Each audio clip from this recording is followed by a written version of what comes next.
Natagpo ang China-Chop-Chop sa isang barangay sa Mangaldan, Pangasinan ang ilang umano'y kinarnap na taxi mula sa Metro Manila. Balitang tinutukan ni Jasmine Gabriel Galban, exclusive.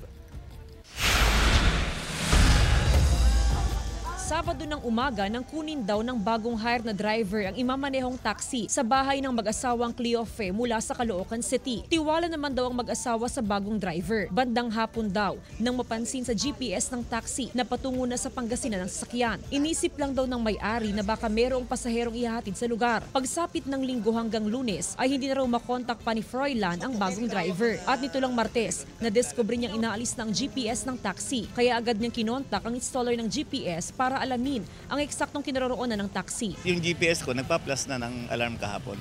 Yun. Kaya pumunta ako dito para tingnan ko. Baka naman, ang iniisip ko po, baka nakaparada lang sa isang lugar.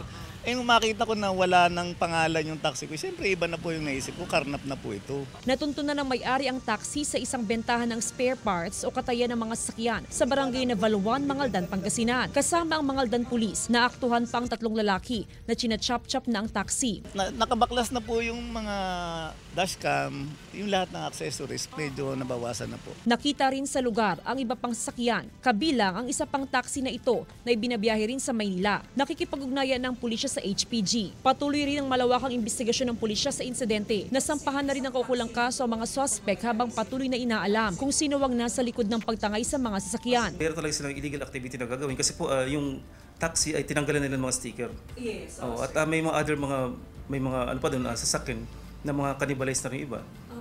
Kaya po yun po yung naging basis natin para po dalhin sila dito. Tumanggi ng humarap sa kamera at magbigay ng pahayag ang mga suspect. Jasmine Gabriel Galban, One North Central Luzon.